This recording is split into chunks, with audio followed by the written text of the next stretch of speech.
David Tafuri is a former State Department official. He advised Barack Obama's presidential campaigns on questions of foreign policy, and he joins us tonight. So, David, 60,000 people died last year of drug ODs.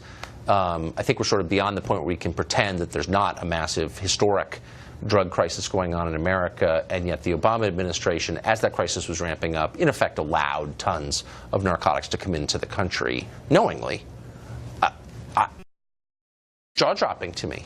Well, this is really a story about terrorism and about our Iran policy. We can agree on a couple things. First of all, that Hezbollah does support terrorism, that Hezbollah is an arm of Iran, and it carries out Iran's anti-American, anti-Western agenda. So we should be using law enforcement to confront Hezbollah, and we have been doing that. This story suggests, however, that the Obama administration pulled back on a major law enforcement investigation in order to support the Iran deal. That is troubling if true. However, this story is thinly supported, and Eli Lake noted some of the ways in which it's thinly supported. It's basically based on two former DEA agents who have an agenda.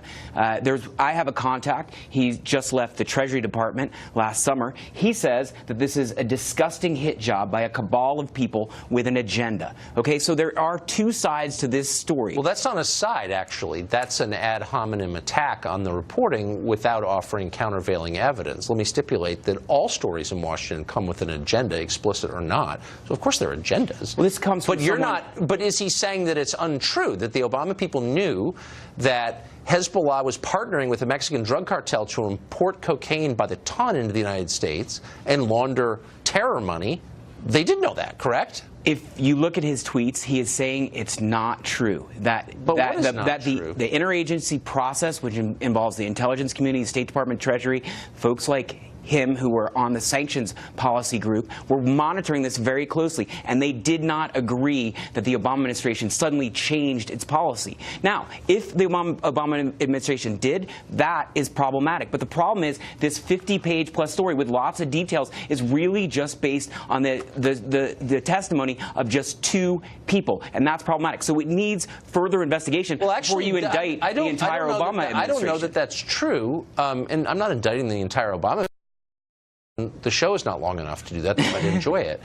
I'm merely saying that this piece purportedly is based on interviews with dozens of people, it says, directly involved in this. There's an on-the-record piece of written testimony before Congress from an Obama Treasury official saying that a specific DEA operation, Cassandra, meant to interdict cocaine shipments here, was stymied on purpose. So is that true or not? It sounds like it is true. How is that not true? There are plenty of quotes in the article that also from people in the Obama administration who said, no, that's not true. No, that the Obama administration did not pull back. With respect, there's one right here. I read the piece carefully. The White House did not attempt to curb the DEA-led efforts against Hezbollah because of the Iran deal. That's a direct quote from the article. Because of the Iran deal. Then on what ground? There's not one line in that piece that says the facts are not true. It's a question of motive. So they're saying, you know, look, this is complex. And by the way, there's some truth in this. These are complex. And as Eli just noted, there's often a debate between the intel people and the law enforcement people. I get it. There are a lot of priorities at stake.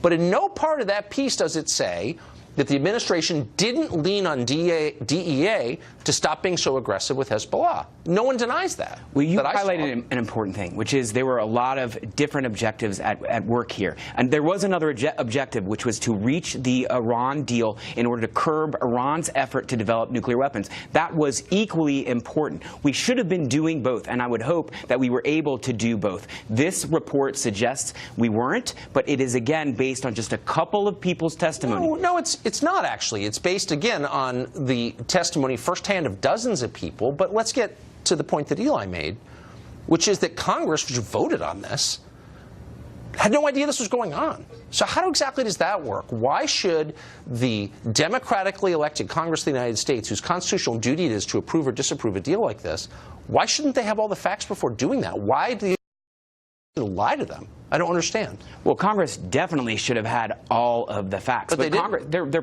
plenty of legislation in Congress right now that is anti-Hezbollah, that would help with the effort to confront Hezbollah. And Congress has the opportunity now, based on these facts and others, to vote in favor of that legislation. Slow down. The deal is done, okay? First of all of those narcotics came into this country, and again, 60,000 people died last year. So you can't argue that it's not shaking American society to its foundations, drug addiction. It is, and this is part of the problem. But more than that, the Iran deal is in place, and decertifying it, undoing it, pulling out of it has all kinds of other ramifications. It's like Obamacare. Once you're in, it's kind of hard to get out, actually. So why didn't Congress know before approving this the whole story? We don't know everything that Congress knew. I mean, there's members of Congress say the intelligence committees on Congress, they get classified information, and they were probably getting some of this information.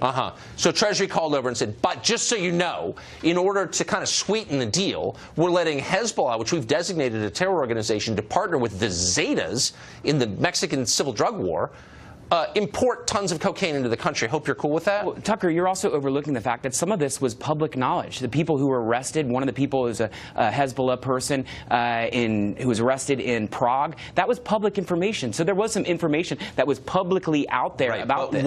What wasn't public is that the parts of the U.S. government tried to extradite that Hezbollah official from Prague, and were stymied in their efforts by the Obama administration, which didn't want to rock the boat with Iran. I mean, that's a perfect example, as outlined in the piece. They let the guy sit there, and now he's back in Beirut selling arms to people who shouldn't have them. That's the position this article takes. We don't know if that's true or not. But I also want to talk about something else. If the Trump administration has not the policy towards Hezbollah one iota. For instance, the Trump administration has looked the other way as Hezbollah-linked militias in Iraq have taken back territory. In fact, some of them are using U.S. arms that were supplied to the Iraqi army, and the Iraqi army gave it to the Hashd al-Shabi, which is basically a Hezbollah-linked militia. One of the reasons the Iraq war So are you upset about that as well?